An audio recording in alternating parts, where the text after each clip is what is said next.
Okay, ni. Ni is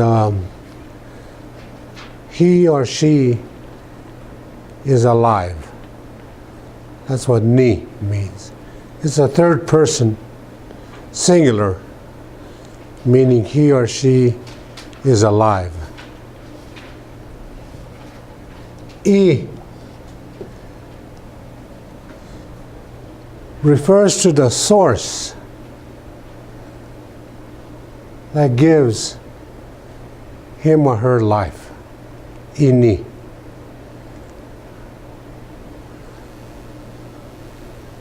Pi. This is one person doing it. When you say Inipi, means a group is doing it. And today, we simply translate this to mean sweat lodge.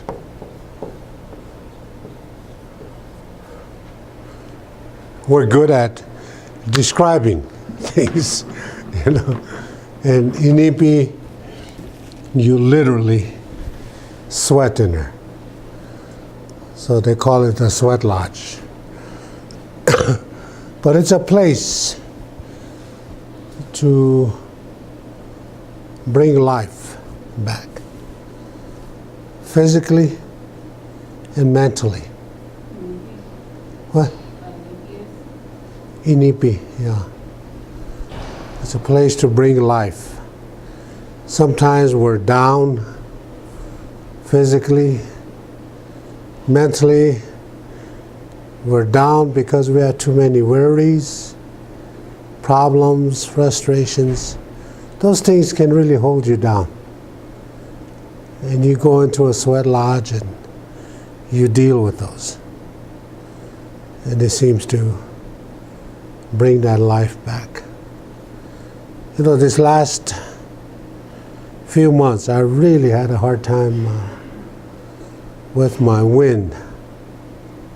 You know, they put me on chemo, and I think they almost killed me. You know? I couldn't breathe. I was dizzy. They finally took me off that, and my cancer spread in there. They put me on another pill, and my wind is slowly coming back. It's getting a little better.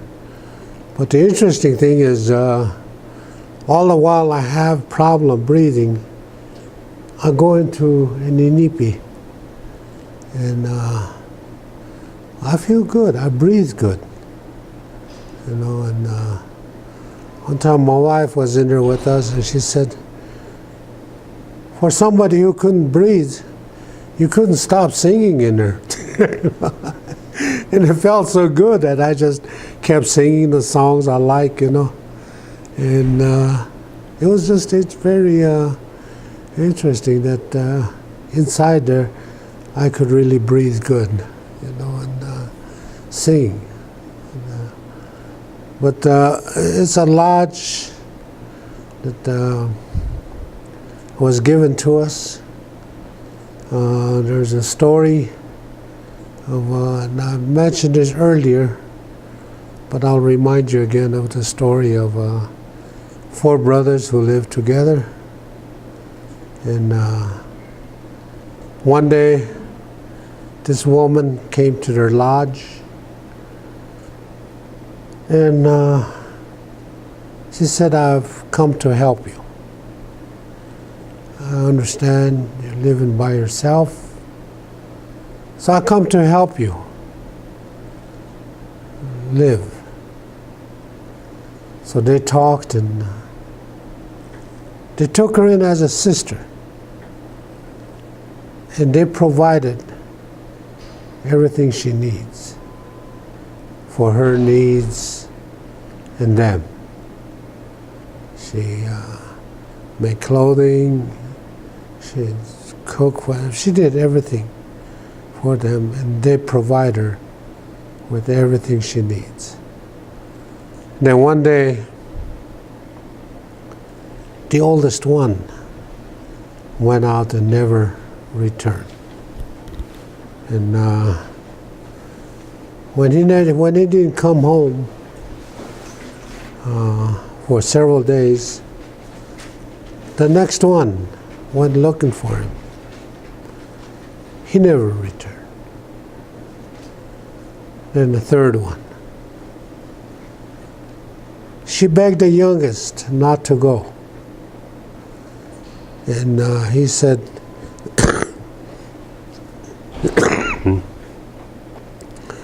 that's my responsibility.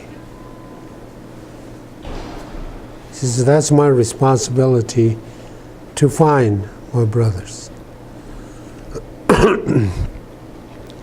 So she made him provisions, and he left. He never returned either. So one day she sat on this little hill, remembering her brothers, and so she was crying. She found this little pebble, perfectly round pebble. And she put that in her mouth and she was playing with it. And here she swallowed it by mistake. And that pebble, that Iya, made her pregnant. She had a boy that grew very fast into a young man. And they lived, and he provided. And one day he said, what happened to your brothers? So she told him what had happened, that the oldest one went out, never returned. The others went looking for him. They never returned. So he said, make provisions for me. I'm going to find them. And she begged him not to go. Then he said again, that's the reason I came, is to find my uncles. So she made provisions for him and told him they went in this direction. So he went in that direction and went for a long time. And then finally came to a tree. So he rested under that tree. And at that time, we talked to other beings on earth. We can talk to the birds, the coyote. We communicate with them. So when he was resting there, this bird said, they came here and they went in that direction. So he rested, and then he went and followed that direction. Again, he went a long time, and again he came to a tree. So he sat down to rest. And again, this bird said, yes, they came here. And then they went to that mountain. When you get to that mountain, a Wichasha will be waiting for you. Wichasha is a man. So there'll be a man waiting for you. Follow his directions very carefully. So he went to that mountain, and here at the bottom, this Wichasha was another bird. He said, yes, they came. They went to the top. When you get to the top, be very careful, because this old woman is going to greet you. Be careful. when you're finished with her, there'll be some bundles in her lodge. Build a structure. And he told them how to build a sweat lodge. He said, build this structure, cover it, heat 10 stones, and take those bundles inside, those 4, and heat those stones, 10 of them, and bring them in, and then pour water on them. But be very careful. When he got to the top, this little old lady greeted him. Said, Tchakoja, grandson, I've been waiting for you. And I prepared some stew for you, soup. You must eat. So they went into her lodge. When they went in, he noticed those bundles in her lodge. He was going to sit down, and this little old lady said, grandson, before you sit down to eat, could you walk on my back? I have this back problem, and when somebody walks on it, I feel so good. She lay down on her stomach, and he was looking at her back. He said, right along her spine, he could see some things kind of protruding against her dress, like sharp things were kind of pushing her dress up like that, all along her spine. Stood there and watched her, and then finally he turned himself into a huge boulder, great big boulder, rock, and just rolled over, crushed her. When he did that, he went back to himself and built that lodge, the Inipi lodge. And he heated the 10 stones. When they were ready, he brought his 4 bundles in. He put the stones in, covered it, covered the door, and he poured water on the stones. And pretty soon these bundles move around. They said, let us out.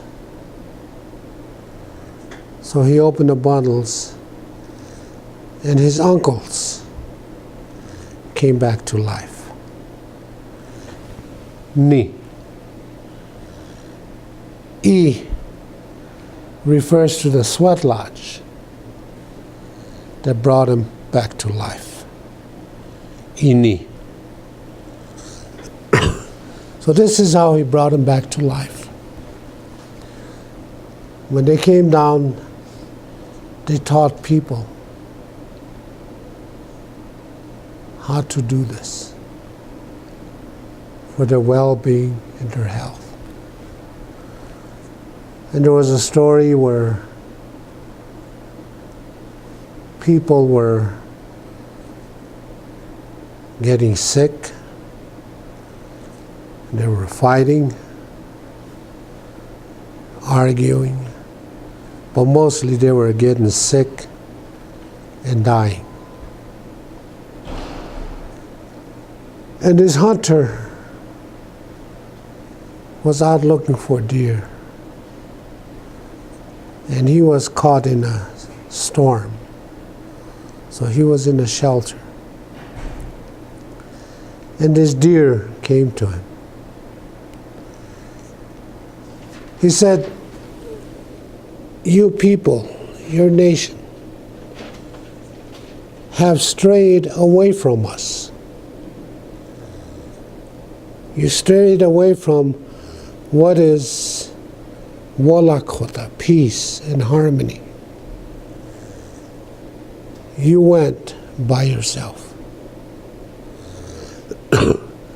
and began to hurt us, began to destroy us. And that's why this disease, this sickness is happening to you. You build that sweat lodge again, that Inipi lodge. Go back in there and come back to us, and you will be well. So they did. Today we're still hanging on to that lodge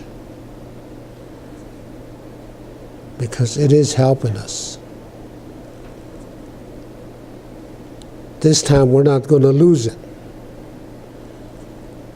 You know, and I think I told you that in 1880, United States Congress passed a law outlawing all native traditional practices. And this Inipi was one of them. I grew up as a young boy in the 1940s. Once in a while, my uncles, my aunts would come. We live along the river, and they will have an Inipi. And they have a little potluck, but they'll take the Inipi apart and hide it. I didn't know at the time it was against the law. So they practiced secretly. We found stories of how they enforced that law through religion. You research the role of the churches on the reservation. They were assigned to different reservations. Acculturate and assimilate those Indians into your church. Make them forget they're Indians. 1841, the first written language was developed in Minnesota. There were 3 missionaries, Riggs, Pond, and Williamson. Those 3 developed an alphabet system. And their introductions, we have those books in the bookstore. Sometimes look at Riggs' textbook or Williamson's introductions. They clearly stated, we must master that language in order to acculturate and assimilate these Indians into our faith faster. And that was the purpose. So they took our language and changed it. The translation, change it to fit their particular belief system. So a lot of those terms today doesn't mean that in Lakota. We'll talk about that in a minute, but this is one way they attacked us. The other one was when you die, and if they know you practice any of the ceremonies, they're going to bury you outside of a cemetery and telling your family you're burning in hell. When you're 5 years old or so and your favorite uncle He's buried outside of a cemetery, telling you he's burning in hell. And then they taught you how horrible hell is. Young boy, you're going to be scared to death to pick up that pipe. And you wonder, I wonder if my uncle is still burning today. You know. For a little guy, when they tell you that, it sticks with you. That fear.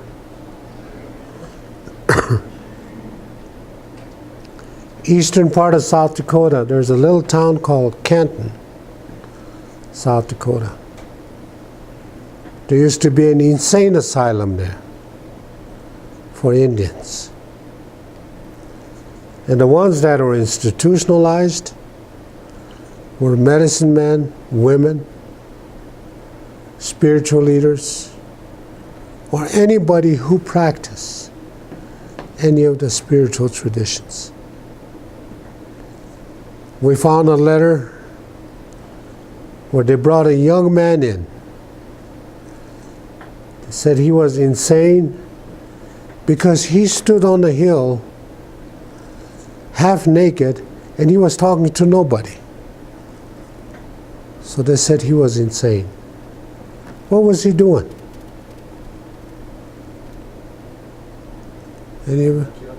Hambalecha. He was doing a vision quest.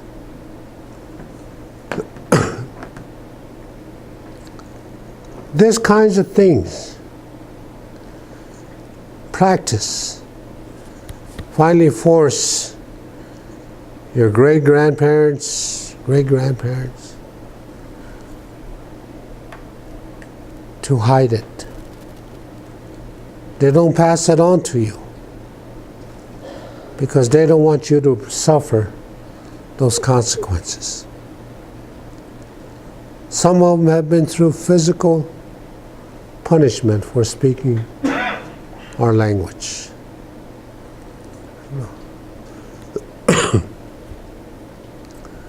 I went to a boarding school in 1954. I was 16 years old. And I barely spoke English. And they put me in with the 8th graders because of my age. I saw those punishments with the little kids. Physical punishment. At my age, I could defend myself, so I was safe to some extent, but boy, those little ones really caught it. Really punished. For speaking the Lakota language or to do anything like that. So our people have gone through a lot of challenges. A lot of punishment. And yet, everything is still here. The language, the songs, everything is still here.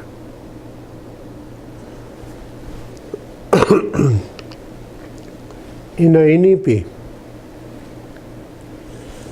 you go in there enough times, eventually you're going to find out who you are. Not just by name, but physically and mentally. Who are you? What are your strengths? What are your weaknesses? You're going to find that out in there. You're going to take care of yourself. And that's why we have the ceremony. When we get weak,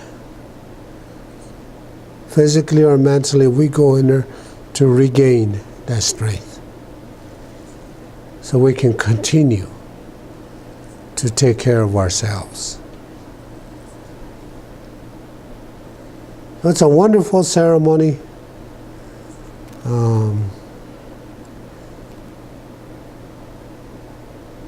It doesn't matter, how hot it is. It should be hot enough to make you break out into sweat. It opens your pores, and you're going to sweat out all the Cokes and potato chips, hot dogs and everything. And as you do that, we sing songs. And these songs will tell you what's going on. So you're cleansing your mind. You're cleaning up your mind. Do you have that ceremonial songbook? Okay. I want you to go through that this week. Next week, I want you to come back and tell me your favorite song and why you like it. Listen to them. Listen to the songs. John Aronim and I adopted each other over 30 years ago. And we did a lot of work together. And I asked him to record those songs because he has a beautiful voice, strong, clear. So he really did a good job recording the songs. But I want you to listen to those songs and pick out the one you like. And tell us why you like that song. So I want you to do that next week.